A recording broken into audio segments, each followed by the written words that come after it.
ನಮಸ್ಕಾರ, ನಾನು ಮಂಜುನಾಥ್ ಕವತ್. ನಾನೀಗ ಕಾಪು ಹೊಸಮಾರಿಗುಡಿಯ ಪಾಕಶಾಲೆಯಲ್ಲಿದ್ದೇನೆ. ಮಾರ್ಚ್ 5ರವರೆಗೆ ಬ್ರಹ್ಮ ಕಲಶೋತ್ಸವದ ಸಂಭ್ರಮ. ಸೊ ಇದಕ್ಕೆ ಈ ಊಟದ ಉಸ್ತುವಾರಿಯನ್ನ ನೋಡ್ಕೊಳ್ತಾ ಇರುವವರು ಮಂಜುನಾಥ್ ಹೆಬ್ಬಾರರು. ನಮ್ಮ ಉಡುಪಿ ಮಾತ್ರವಲ್ಲ, ರಾಜ್ಯದ ಅನೇಕ ಕಡೆ ದೊಡ್ಡ ದೊಡ್ಡ ಸಾವಿರಾರು ಜನರ ಒಂದು ಊಟದ ಉಸ್ತುವಾರಿಯನ್ನ ವಹಿಸಿಕೊಂಡು ಯಶಸ್ವಿಯಾಗಿ ಮುಗಿಸಿದವರು ಅವರೇ. ಈ ಸಲ ನಮ್ಮ ಕಾಪು ಹೊಸಮಾರಿಗುಡಿಯ ಬ್ರಹ್ಮ ಕಲಶೋತ್ಸವದ ಊಟದ ಉಸ್ತುವಾರಿಯನ್ನ ವಹಿಸಿಕೊಂಡಿದ್ದಾರೆ. ನಮಸ್ಕಾರ ಸರ್. ಅಮ್ಮನ ನಮಗೆ ಒಂದು ಅನುಗ್ರಹ ಅಂದರೆ ಇಲ್ಲಿ ಈ ಸಲದ ಒಂದು ಅರೇಂಜ್ಮೆಂಟ್ ನನಗೆ ಸಿಕ್ಕಿತು. ಇದನ್ನು ಒಳ್ಳೆ ರೀತಿಯಲ್ಲಿ ಮಾಡಬೇಕೇಳಿ ನಾವು ಸಂಕಲ್ಪ ತೊಟ್ಟಿದ್ದೇವೆ. ಮೊನ್ನೆ ಫೆಬ್ರವರಿ 5ರಿಂದ ಪ್ರಾರಂಭ ಆಗಿದೆ. 5ಕ್ಕೆ ನವದುರ್ಗ ಲೇಖನ ಯಜ್ಞ ಇತ್ತು. ಆ ನಂತರ 9ನೇ ತಾರೀಕಿಗೆ ಗದ್ದುಗೆ ಮೆರವಣಿಗೆ ಇತ್ತು. ಆನಂತರ 2 ದಿನ ಹೊರೆಕಾಣಿಕೆಯ ಮೆರವಣಿಗೆ. ಆನಂತರ 23ರಿಂದ ಸತತವಾಗಿ ಊಟ ಉಪಚಾರಗಳೆಲ್ಲ ನಡೀತಾ ಇದೆ. ಸಾಧಾರಣ ದಿನಕ್ಕೊಂದು 20-25 ಸಾವಿರ ಜನಕ್ಕೆ ಪ್ರಿಪರೇಷನ್ ಮಾಡ್ತಾ ಇದ್ದೇವೆ. ಸಾಧ್ಯ ಆದಷ್ಟು ಒಳ್ಳೆ ಕ್ವಾಲಿಟಿ ಶುಚಿರುಚಿಯಾದ ಅಡುಗೆಯನ್ನು ಕೊಡಬೇಕೇಳಿ ನಮ್ಮ ಸಂಕಲ್ಪ. ಸಾಧ್ಯ ಆದಷ್ಟು ಪ್ರಯತ್ನ ಮಾಡ್ತಿದ್ದೇವೆ. ದಿನಕ್ಕೆ 20ರಿಂದ 25 ಸಾವಿರ. ಬೆಳಿಗ್ಗೆ ತಿಂಡಿ ಬೇರೆ, ಸಂಜೆ ತಿಂಡಿ ಬೇರೆ, ಮಧ್ಯಾಹ್ನ ಊಟ, ರಾತ್ರಿಯ ಊಟ. ಮಧ್ಯಾಹ್ನಕ್ಕೆ ಊಟಕ್ಕೆ ಒಂದು 10-15 ಐಟಮ್ ಇರ್ತದೆ. ಉಪ್ಪು, ಉಪ್ಪಿನಕಾಯಿ, ಕೋಸಂಬರಿ, ಪಲ್ಯ, ಚಿತ್ರಾನ್ನ, ಅನ್ನ, ಸಾರು, ಗಸಿ, ಮೆಣಸಿನಕಾಯಿ, ಮತ್ತು ಸ್ವೀಟು, ವಡೆ, ಪಾಯಸ, ಹಾಗೆ ಮಜ್ಜಿಗೆ. ಹೀಗೆ ನಮ್ಮ ಈ ಅಭಿವೃದ್ಧಿ ಸಮಿತಿಯ ಸಂಕಲ್ಪ ಏನಂದರೆ, ಭಕ್ತರು ಬೇಕಾದಷ್ಟು ಹೊರಕಾಣಿಕೆ ಕೊಟ್ಟಿದ್ದಾರೆ.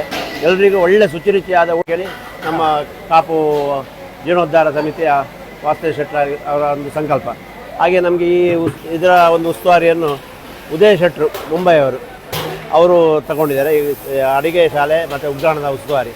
ಅವರಿಗೂ ಅಷ್ಟೇ ಬಂದಂಥ ಭಕ್ತಾದಿಗಳಿಗೆ ಒಳ್ಳೆ ಊಟ ಕೊಡಬೇಕು, ಯಾವುದರಲ್ಲಿ ಕಮ್ಮಿ ಆಗಬಾರ್ದು. ನಾವು ಬೆಳಿಗ್ಗೆ 11 ಗಂಟೆಗೆ ಏನು ಐಟಮ್ ಕೊಟ್ಟಿದ್ದೇವೆ, 11 ಗಂಟೆಗೆ 15 ಐಟಮ್ ಕೊಟ್ಟರೆ ರಾತ್ರಿ 10 ಗಂಟೆಗೆ ಸಮೇತ ಅದೇ 15 ಐಟಮ್ ಇರುತ್ತೆ. ಯಾವುದೇ ಕಾರಣ ಕಮ್ಮಿ ಆಯಿತು, 2 ಐಟಮ್ ಕಮ್ಮಿ ಆಯಿತು ಅಂತ ಇಲ್ಲ. ನಮ್ಮ ಅಡಿಗೆಯವರಿಗೆಲ್ಲ ಸ್ಪಷ್ಟವಾಗಿ ಇನ್ಸ್ಟ್ರಕ್ಷನ್ ಕೊಟ್ಟಿದ್ದಾರೆ. ನೀವು ಸಾಧ್ಯ ಆದಷ್ಟು ಬ್ಯಾಕಪ್ ಇಟ್ಕೊಳ್ಬೇಕು, ಯಾರಿಗೂ ಕಮ್ಮಿ ಆಗಬಾರ್ದು. ಕಡೆಯ ವ್ಯಕ್ತಿಯವರಿಗೂ ಮೊದಲಿನ ಐಟಮ್ ಕಡೆಯ ವ್ಯಕ್ತಿಯವರಿಗೂ ಹೋಗಬೇಕು. ಇವರ ಒಂದು ಸಂಕಲ್ಪ, ಇವರ ಒಂದು ಇದರಿಂದ ನಮಗೆ ಸಹ ಒಂದು ಪ್ರೇರಣೆ. ನಾವು ಸಹ ಒಳ್ಳೆ ರೀತಿಯಲ್ಲಿ ಸಾಧ್ಯ ಆದಷ್ಟು ಎಲ್ಲರನ್ನೂ ಸಂತೋಷಪಡಿಸಲಿಕ್ಕೆ ಆಗುದಿಲ್ಲ. 1000ದಲ್ಲಿ 1 ಜನದ್ದು ಇಫೆಕ್ಟ್ ಇದ್ದೇ ಇರ್ತದೆ. ಅದು ಸರಿಯಾಗಲಿಲ್ಲ, ಇದು ಸರಿಯಾಗಲಿಲ್ಲ. ಇಲ್ಲಿ ಒಂದು ವ್ಯವಸ್ಥೆಗೆ ನಮಗೆ ಫಸ್ಟ್ ಕ್ಲಾಸ್ ವ್ಯವಸ್ಥೆ ಮಾಡಿಕೊಟ್ಟಿದ್ದಾರೆ. ದೊಡ್ಡ ಒಂದು ಅಡುಗೆ ಶಾಲೆ, ಅದಕ್ಕೆ ತಕ್ಕ ಒಂದು ಉಗ್ರಾಣ, ಏನು ಬೇಕು ಅದನ್ನೆಲ್ಲ ತಕ್ಕ ಸಮಯದಲ್ಲಿ.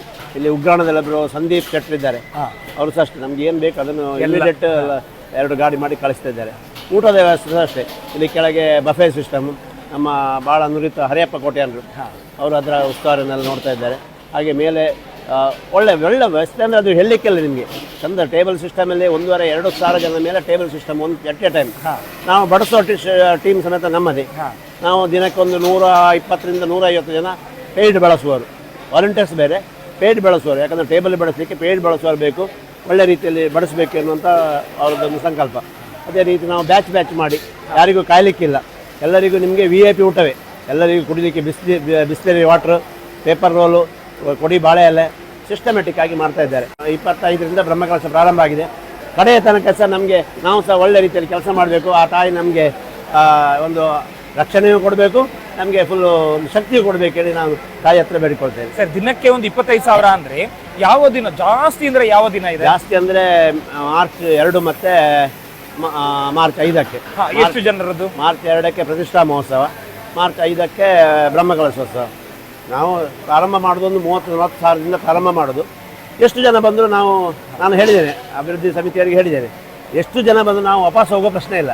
ಎಷ್ಟು ಜನ ಬಂದರೂ ನಾವು ಮಾಡಿ ಹಾಕುವ ಕೆಲಸ ನಮ್ಮದು ಅಂತೇಳಿ. ಅದಕ್ಕೆ ಸರಿಯಾಗಿ ವಾಲಂಟಿಯರ್ಸ್ ಭಾಳ ಹುರುಪಿನಿಂದ ಕೆಲಸ ಮಾಡ್ತಿದ್ದಾರೆ. ನಮ್ಮ ಶಕ್ತಿ ಮೀರಿ ನಾವು ಕೆಲಸ ಮಾಡ್ತೇವೆ. ಒಂದು ಸಣ್ಣ ಪುಟ್ಟ ಇವತ್ತು ಒಂಚೂರು ಉಪ್ಪು ಕಮ್ಮಿ ಆಯಿತು, ಖಾರ ಕಮ್ಮಿ ಆಯಿತು ಅಂತದ್ದೆಲ್ಲ ಬರ್ಬೋದು. 1,000ಕ್ಕೆ 1 ಜನ 2 ಜನ ಹೇಳ್ಬೋದು. ಆದರೆ ನಾವು ಒಳ್ಳೆಯದಾಗಲಿಕ್ಕೆ ಪ್ರಯತ್ನ ಮಾಡೋದು. ನಮಗೆ ದೇವರ ಶಕ್ತಿ ಕೊಟ್ಟರೆ ಸಾಕಿದೆ. ನಿಜಕ್ಕೂ ಕೂಡ ಸರ್, ಇದು ಒಂದು ಇಷ್ಟು ಜನ ಬಾಣಸಿಗರನ್ನ ಒಟ್ಟು ಮಾಡುವಂಥದ್ದು, ಅವರಿಂದಾಗಿ ಎಲ್ಲ. ಸೊ ಈ ಸಮಿತಿ ಏನು ಬಯಸುತ್ತೋ, ಜನ ಏನು ಬಯಸ್ತಾರೋ ಅದನ್ನೆಲ್ಲ ಕೊಡುವಂಥದ್ದು ನಿಜಕ್ಕೂ ಸಣ್ಣ ಕೆಲಸ ಅಲ್ಲ ಸರ್. ಇನ್ನೊಂದು ವಿಡಿಯೋ ಮಾತ್ರ ಮಾಡಬೇಕು. ಯಾಕಂತ ಹೇಳಿದ್ರೆ ಇಲ್ಲಿ ಉಡುಪಿಯ ಪ್ರತಿಷ್ಠಿತ ಬಾಣಸಿಗರಿದ್ದಾರೆ. ಸೊ ನೀವು ಅವರನ್ನು ಪರಿಚಯಿಸಬೇಕು. ಆದರೆ ಮುಂದಿನ ವಿಡಿಯೋದಲ್ಲಿ.